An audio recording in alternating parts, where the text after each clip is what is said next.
All right, good morning, good afternoon, and good evening, everyone. Today's date is November 2nd, 2022. This is Dr. Ephraim saying Shalom, everyone, and welcoming all my new subscribers. And if you're new to the channel, make sure you hit that subscribe button and select all so you'll be notified every time I upload a new video and presentation.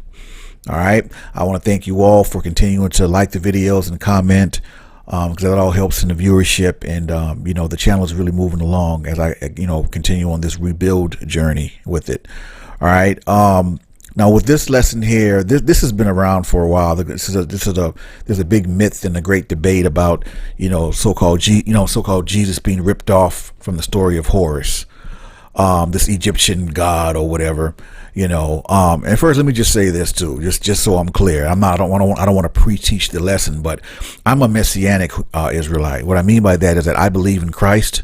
I believe that he is the Son of the Most High. I believe he walked and lived this earth. I believe in his Gospels. I do not reject the New Testament because he's in it, and because I can't reject the New Testament without rejecting him. So I accept the New Testament, but I accept what's in it that's not of him or the Most High. I've had that discernment blessed upon me by the Most High, because he would never say anything to go against the Most High. Whatever the Most High said in Torah, he means right now today. Yeshua told us himself he did not come to change any laws. He's not authorized to. He didn't come to do away with any laws, not authorized to. He said he came to fulfill the law. And if they have Jesus saying anything out of his mouth that contradicts anything that the Most High already said, you can reject it immediately. You know he didn't say it. All right, so that's where I'm at on that. But we're going to go ahead and get into the this whole Jesus's horse foolishness, so I can arm you guys up, so when you see it, you know how to kind of come at them, or how to address them, or whatever.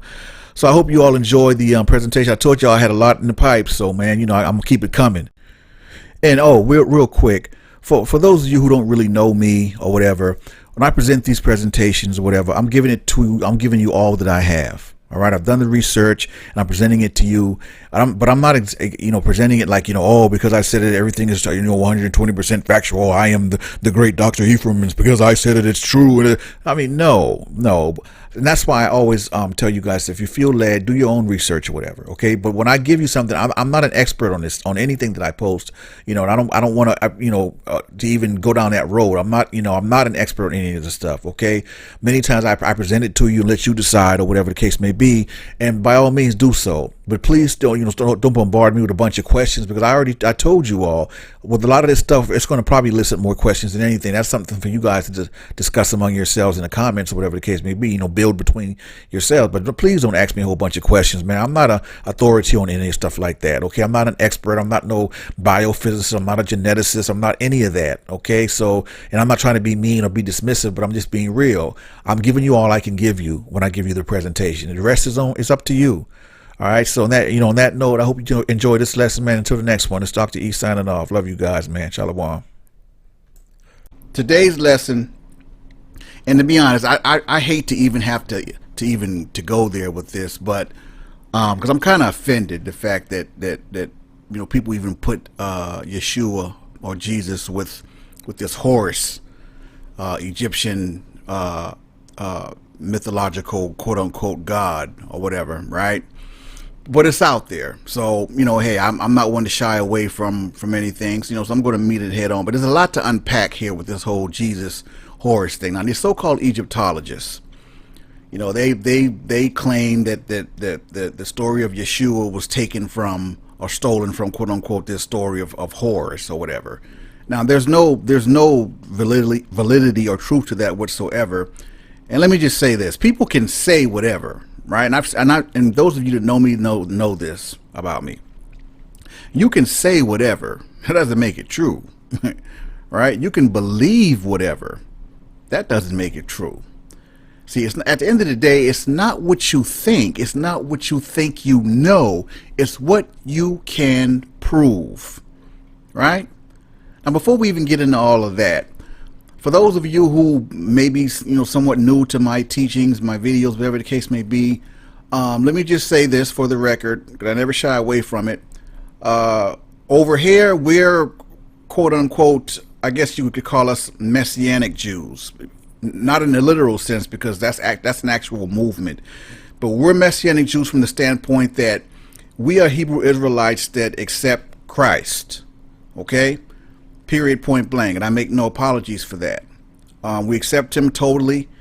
Yeshua HaMashiach, you guys hear me mention him, give throughout the lessons and the services, whatever the case may be. I give praise to the Most High, and Yeshua HaMashiach, he's in there as well, right? He is the Son of the Most High. That's what I believe. That's what we believe. Those who follow me, that's what we believe.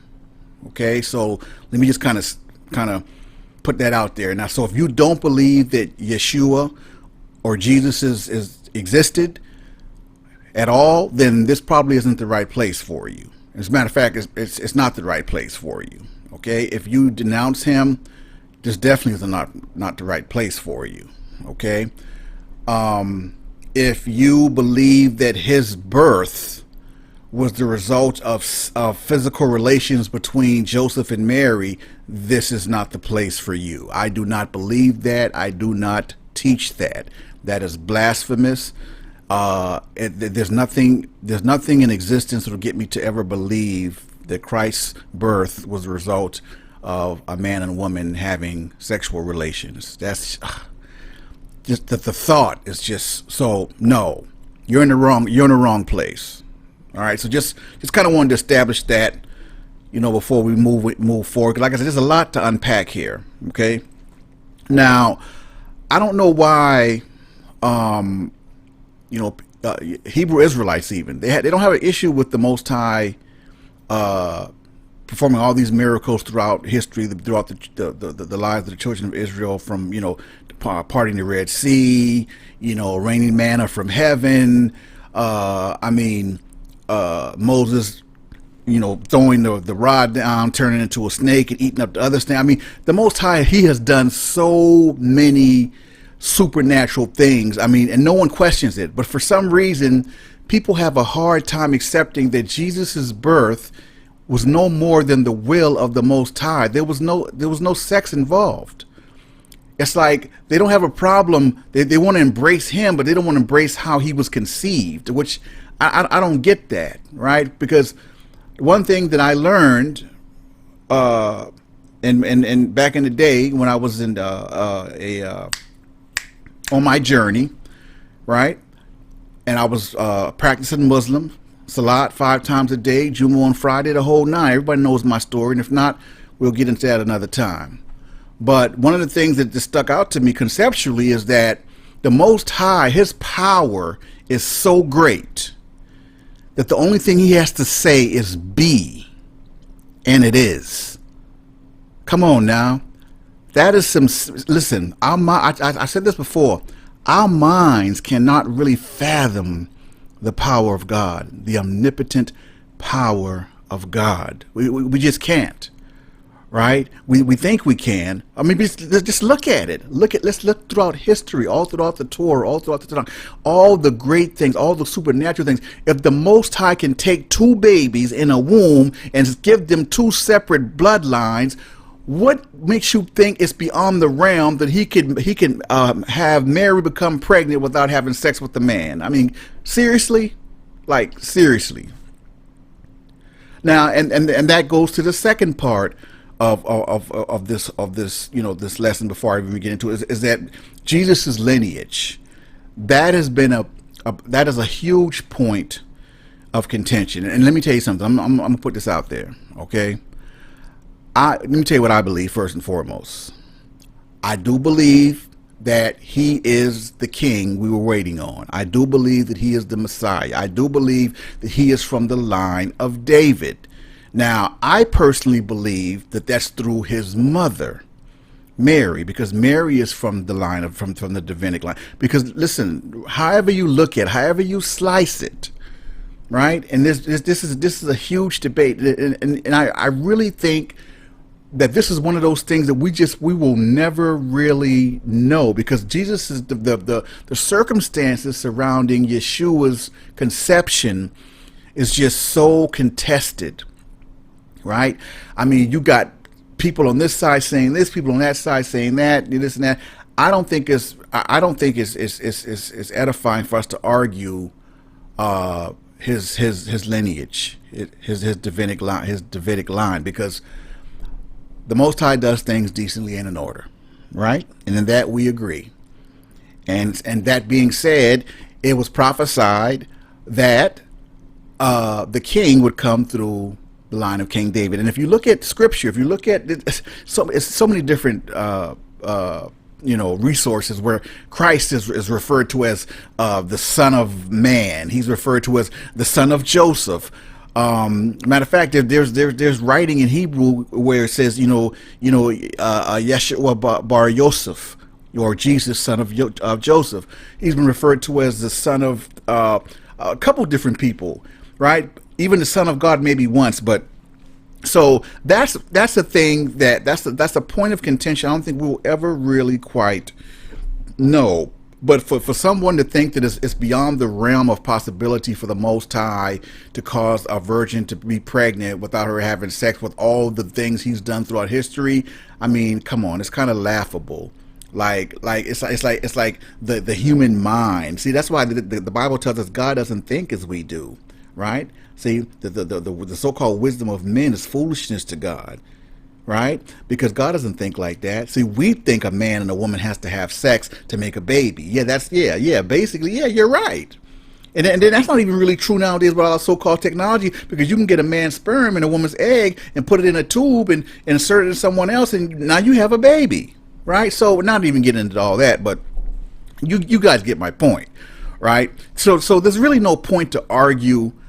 Either you believe Yeshua HaMashiach is the king that was the anointed one that was prophesied to come and rule over the kingdom forever, or you do not. It's as simple as that. To argue in which line, how he came from King David, or how the line is, and this and that, and Joseph, Hebrew law just said that Joseph couldn't have adopted him, and it's all over the place. It's all over the place. So my thing is, I keep it real simple. Y'all know me. I keep it real simple. I concentrate on the things that we need to know, and the things that point that lead us to our salvation and all those kinds of things. So I stay away from the debates. I stay away from the things that are just so intricate that, I mean, we could go back and forth all day, and we may never have a solid answer on certain things. And I think that's the way the Most High designed it. I don't think it's by chance. I think that's by design. All right, so it's okay. I'm okay with this. So let me reiterate. I do believe that Christ is from the line of King David. I do believe he is the Christ, Yeshua HaMashiach, the anointed one. He was the one we were waiting on. He was sent for the lost sheep of the house of Israel. He told us he came for us. He was prophesied. Matter of fact, the lesson I did last week on Enoch. And I told you guys when the Most High told him to come and sit on his left hand by Gabriel, because even back then, thousands of years before Yeshua was born, his right hand was reserved for Yeshua HaMashiach, so he could not sit on that right side. Oh man, so yeah. So I wanted to kind of just establish that before we really get into this whole Jesus Horus thing, and so let's go ahead and set it off. And I'm going to tell you why I'm even offended that I have to do this lesson. All right, because at the end of the day, with all this Horus stuff and Osiris and all these different mythic people, so-called gods of Egypt, what we have to understand and keep in perspective is that it's a part of it's mythology. It's no different than Greek mythology, right? With Poseidon and Athena and Zeus. The biggest difference between Greek mythology and Egyptian mythology is, at least with the Greeks, they kept it, their so-called gods were fashioned after humans, and with Egyptian mythology, they leaped over to the other realm with certain members of their gods had heads of animals, and see, when you start crossing humans and animals, see, now that's an unholy alliance, See, now you're creeping into the level of the phase of bestiality, even, right? Like, so just the fact of having a human an animal mixed, combined, and bred in any kind of way, that's an unholy alliance. So that's the main reason, one of the main reasons why I'm offended that I even have to talk about, Yeshua HaMashiach and this Horus character, is because Horus is not real. He was not a real person. See, the root word of mythology is what? It's myth. And by definition, a myth is something that is widely held, but a false belief or idea. One more time for my people. A myth is something that's widely held, but it's false in a belief or idea. So that being said, the whole comparison to this so-called Horus, Egyptian god, and Jesus, I just find offensive. Okay, we're going to get into the meat of the lesson in the next segment, but I wanted to point that out and break that down. All right, as far as even comparing the two, there's no comparison. Yeshua did things that this so-called Horus never dreamed of doing, and I'll get into that too. Because at the end of the day, when I end this lesson, I'm going to let the Bible speak, and I'm gonna let Yeshua HaMashiach tell us and let us know without a shadow of a doubt who he is. All right. So, one more time, and as a noun, a myth is a traditional story, especially one concerning the early history of a people or explaining some natural or social phenomenon, and typically involving supernatural beings or events. But again, it's a widely held but false belief or idea.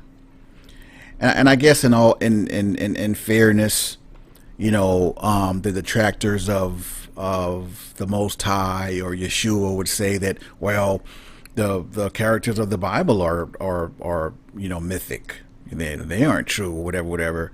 And that's another argument for another day. But see, that's not true. See, when the Bible speaks, there's like for example, with this whole Egyptian Book of the Dead thing, it's not this Book of the Dead. It's not one particular book.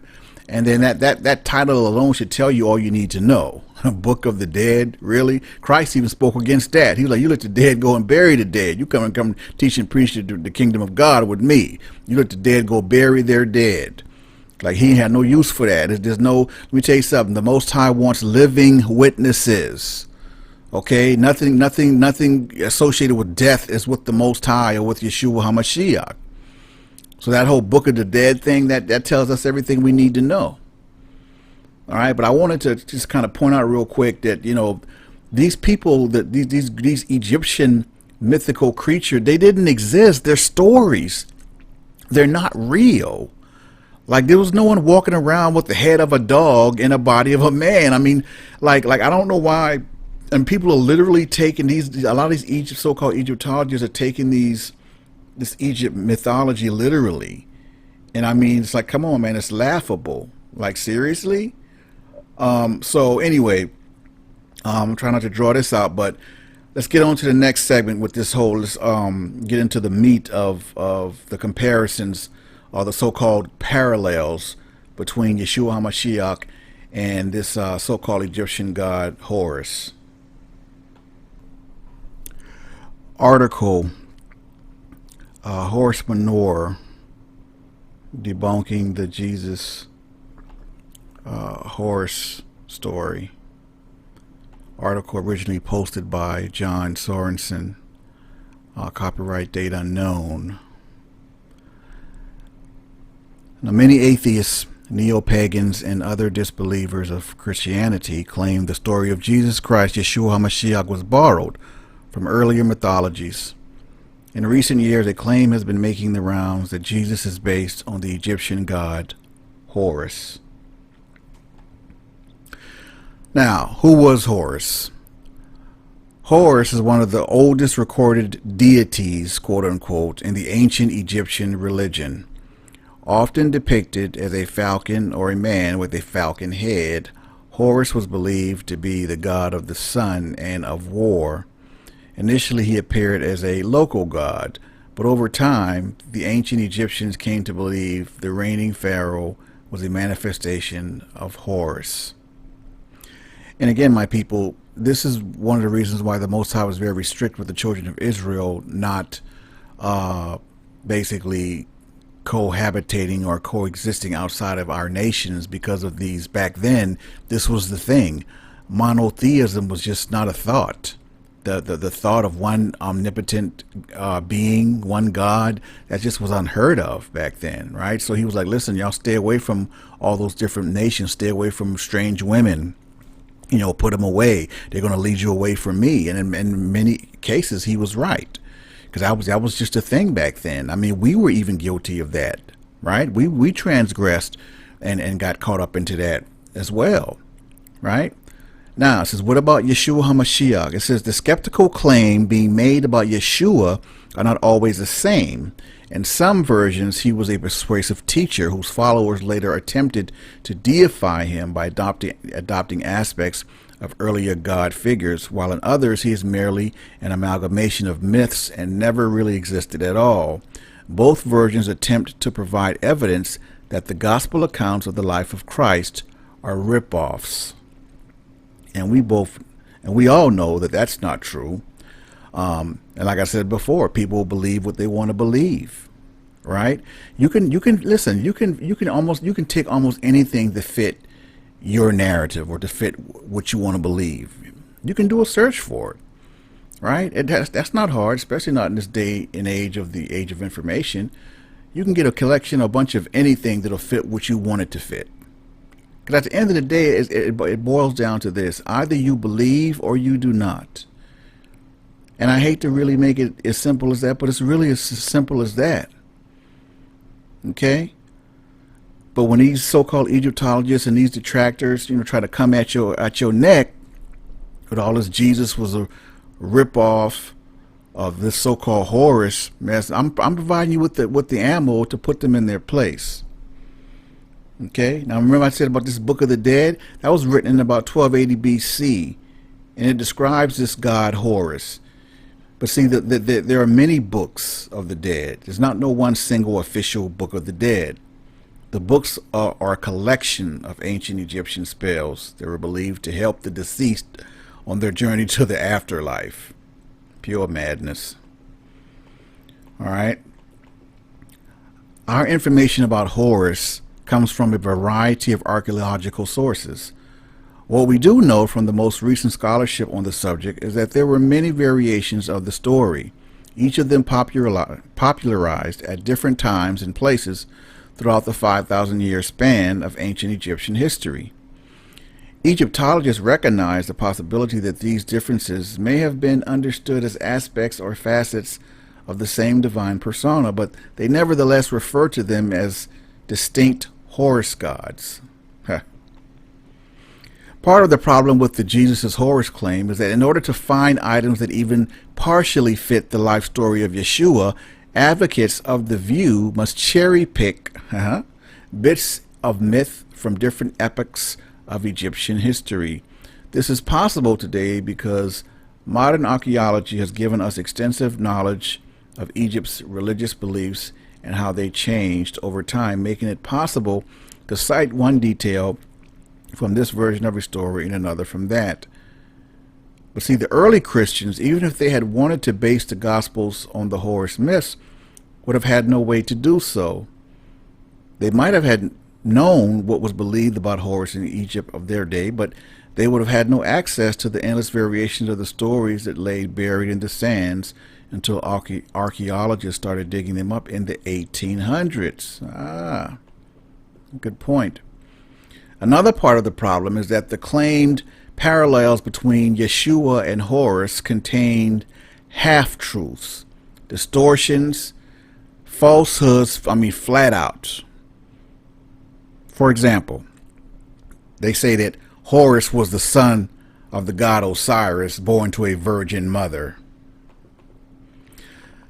And in actuality, the mother of Horus was believed to be the goddess Isis. Her husband, the god Osiris, was killed by his enemy Seth, the god of the desert, and later dismembered. Isis managed to retrieve all of Osiris's body parts except for his phallus, which was thrown into the Nile and eaten by catfish.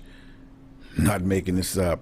Isis used her goddess powers to temporarily resurrect Osiris and fashion a golden phallus. She was then impregnated and Horus was conceived. Yeah, okay. However this story may be classified, this is not a virgin birth. All right, that's just crazy. That's not even good story writing. That's just wow. And it said supposedly Horus was baptized in a river by Anup, the baptizer, who was later beheaded.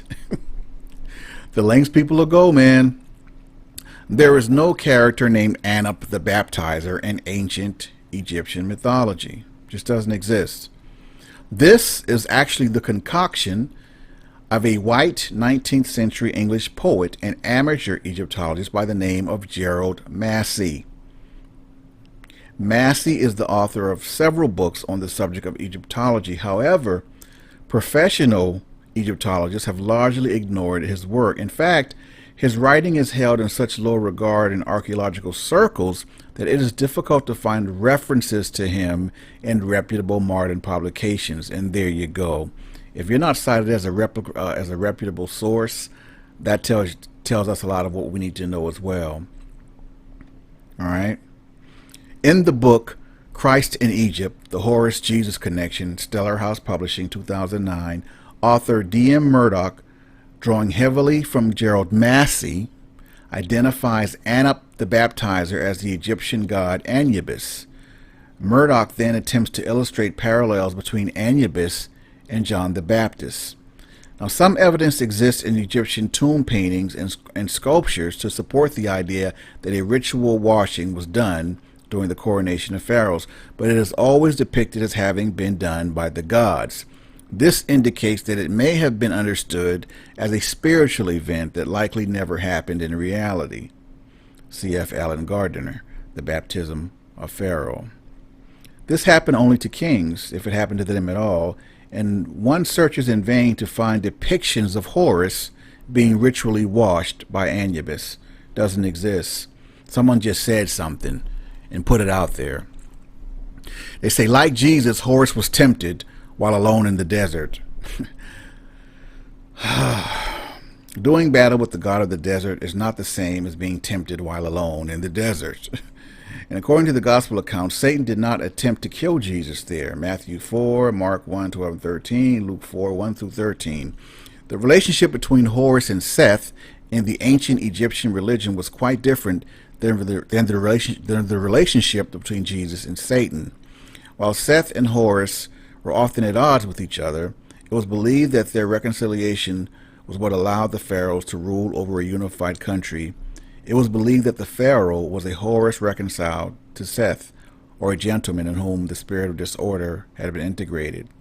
In stark contrast, there is never any reconciliation between Jesus and Satan in Scripture.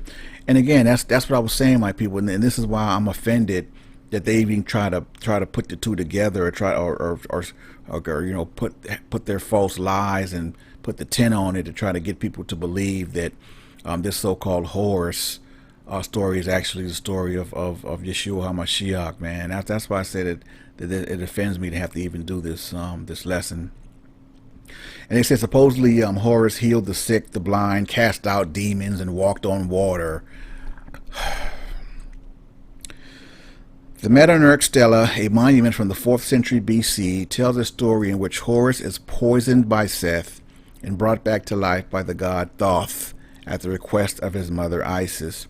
The ancient Egyptians used the spell described on this monument to cure people. It was believed that the spirit of Horus would dwell within the sick and they would be cured the same way he was.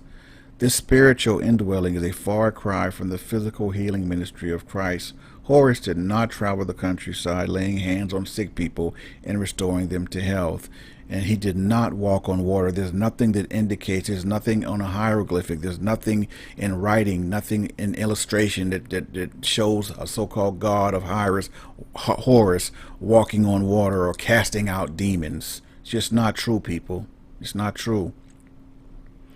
They said he raised Asar from the dead. Asar translates to Lazarus. The name Osiris is a Greek transliteration of the Egyptian name Asar. And as I mentioned before, Osiris is the father of Horus, and according to the myth, he was killed by Seth and briefly brought back to life by Isis in order to conceive Horus. It was not Horus who raised Asar from the dead, it was his mother. The name Lazarus is actually derived from the Hebrew word Elasar, meaning God has helped. The name was common among the Jews of Yeshua's time. In fact, two figures in the New Testament bear this name. Luke 16:19-31. They said this Horus had 12 disciples. Again, this claim finds its origin in the work of Gerald Massey, Ancient Egypt, Light of the World, Book 12, which points to a mural depicting the 12 who reaped the harvest, but Horus does not appear in the mural. In the various Horus myths, there are indications of the 4 sons of Horus, or 6 semi-gods who followed him, and at times were various numbers of human followers, but they never add up to 12. Only Massey arrives at this number, and he does so only by referencing the mural with no Horus on it. And this reminds me of something Karis once said many, many years ago. In order to understand or to accept the teaching of someone, you have to know the history of the teacher. That is so true. Anyone can say anything, man.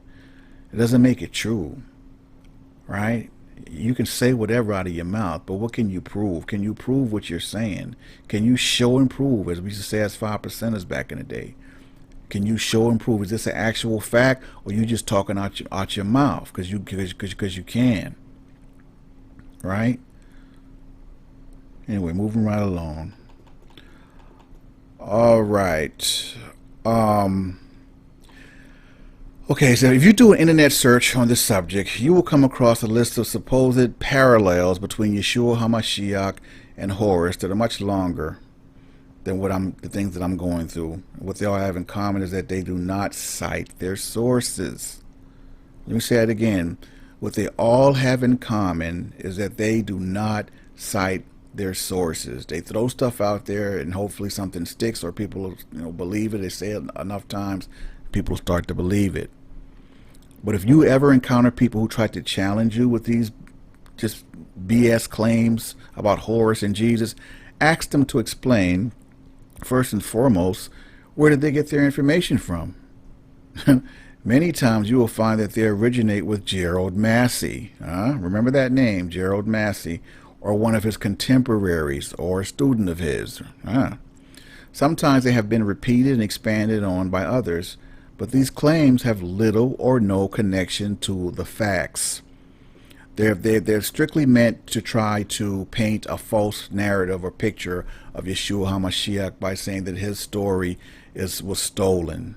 That's all it is. To try to downplay and disrespect Yeshua HaMashiach. And you should challenge anyone making the claim to produce the primary source or a statement from a scholarly secondary source that has a footnote that can be checked. Then make sure the sources being quoted come from scholars with a PhD in a relevant field, such as a person who teaches Egyptology at the university level. And I agree with that wholeheartedly as an educator myself. I tell people all the time, and you got to cite your sources. All right, we're real big on that in academia. It have to be relevant sources, and not to disrespect anyone, but I mean, a blog is not a reputable source, right? Basically, a reputable source is from something and someone who is of a scholarly level, meaning the information and the education is of a scholarly level. Their scholar is proven, respected. where they got the information from is proven and respected as a legitimate source, as a scholarly source of information. That's the whole point, right? Because when you in college, when you write papers, and you start with your thesis and you write your paper, and then well, your abstract actually, and then your thesis, your abstract, and then your body of work of the paper, and then you have a page where you cite all your sources, cite all your references. That's important when you're trying to make a point or make a case for something. All right. And due to mass information on the internet and print on the subject, it's important to respond to these claims using credible sources. Fortunately, there are many good books on Egypt and Egyptology in print, but there are also some very bad ones. So make sure to verify the author's credentials before purchasing them. All right. All right. Let's see here. We already kind of covered. We're not going to get into Massey. We already covered his lack of scholarship. I think he was just an overzealous white guy, saying stuff. So we're gonna let that go. But I think I hit enough on that aspect of the Yeshua Horus comparison. Now, what I like to do is I like to kind of end this lesson with letting Yeshua HaMashiach speak. We're gonna let the Bible speak. The Bible's gonna have the last word. And I want to tell you a whole bunch of stuff that this so-called Horus never did, that only Yeshua HaMashiach himself did, and sets him apart as who we know him to be. All right, let's get it. So, anyone continuing to make the false claim that Christ, Yeshua HaMashiach, is a fictitious recreation of some Egyptian mythological character named Horus, they can be totally shut down with the following scriptures and verses. And just like I said, I'm going to always, at the end of the day, let the Bible speak. There has never been any so-called Egyptian god or character, or any so-called book, any reference, anything that's prophesied with 100% accuracy the Roman destruction of Jerusalem, the scattering of the 10 tribes of Israel, and just how bad it was going to be for our people during that time, till now even, as Yeshua HaMashiach did in the following scriptures and verses. In Luke 21:20-24, he says, "And when you shall see Jerusalem compassed with armies, then know that the desolation thereof is near. Then let them which are in Judea," or they call it Palestine now, "flee to the mountains, and let them which are in the midst of it depart out, and let not them that are in the countries enter thereinto. For these be the days of vengeance, that all things which are written may be fulfilled. But woe unto them that are with child, and to them that give suck in those days, for there shall be great distress in the land, and wrath upon this people." Wow. "And they shall fall by the edge of the sword, and shall be led away captive into all nations. And Jerusalem shall be trodden down of the Gentiles, until the times of the Gentiles be fulfilled." Okay? So these, and Mark 13, chapter 13 by itself, shuts down everything. Okay? You won't find not one so-called Egyptian deity, no one actually, that prophesied what Yeshua HaMashiach just did, first person, out of his mouth. You won't find it anywhere. Let's go to Mark 13 real quick and this out, because that by itself would have done the trick. Mark 13, starting at verse 1, "And as he went out of the temple, one of his disciples said unto him, Master," or Rabbi, "see what manner of stones, of what buildings are here. And Yeshua answering unto him said, Seest thou great buildings? There shall be not one left stone upon another that shall not be thrown down. And he sat upon the Mount of Olives, over against the temple. Peter and James and John and Andrew asked him privately, Tell us, when shall these things be? And what shall be the sign when all these things shall be fulfilled? And Yeshua answering them began to say, Take heed lest any man deceive you, for many shall come in my name, saying, I am Christ, and shall deceive many. And when you shall hear of wars and rumors of wars, be ye not troubled, for such things must needs be, but at the end shall not be yet.